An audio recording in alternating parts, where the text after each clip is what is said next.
हर कोई दान करता है, लेकिन क्या आपको पता है सबसे बड़ा दानी कौन है? एक बार राजसभा चल रही थी।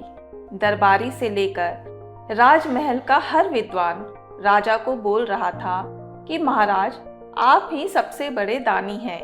लेकिन सभा में बैठा एक सारथी बोल उठा, आपसे भी बड़ा एक दानी और है। ये देखकर राजा बोला, आज तक मैंने किसी को खाली हाथ नहीं जाने दिया। मुझसे बड़ा दानी कौन आ गया?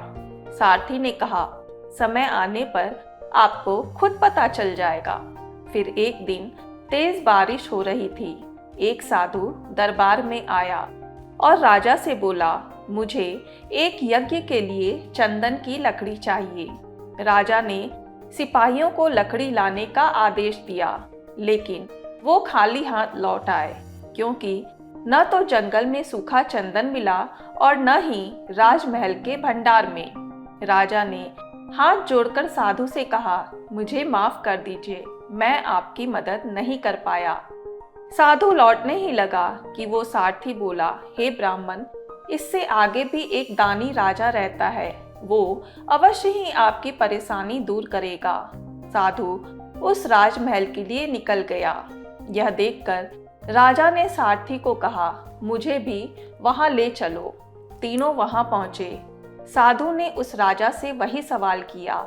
उस राजा ने भी अपने सिपाहियों को लकड़ी लाने का आदेश दिया, लेकिन बारिश की वजह से सूखी लकड़ी नहीं मिली। तब राजा ने कहा, हमारे शयन कक्ष में हमारा बिस्तर और उसकी छत चंदन की बनी है। जाओ सिपाहियों, उसे तोड़ो और इन्हें जितनी चंदन की लकड़ी चाहिए लाकर दे दो। सिपाहियों ने लकड़ी लाकर साधु को दी और वहां से चला गया। तब उस सारथी ने अपने राजा को कहा, महाराज, वैसे तो आपके महल के भी दरवाजे और खिड़कियां चंदन के ही बने थे। अब वो राजा दान का मतलब समझ चुका था। लोग अक्सर वो चीजें दान में देते हैं जो उनके काम की नहीं। दान वो नहीं जो आप सहजता से दे सके। कोई चीज आपके लिए जरूरी है, लेकिन किसी और को भी चाहिए। अगर उस वक्त आप उस चीज को दान कर पाएं, वही सबसे बड़ा दान होगा।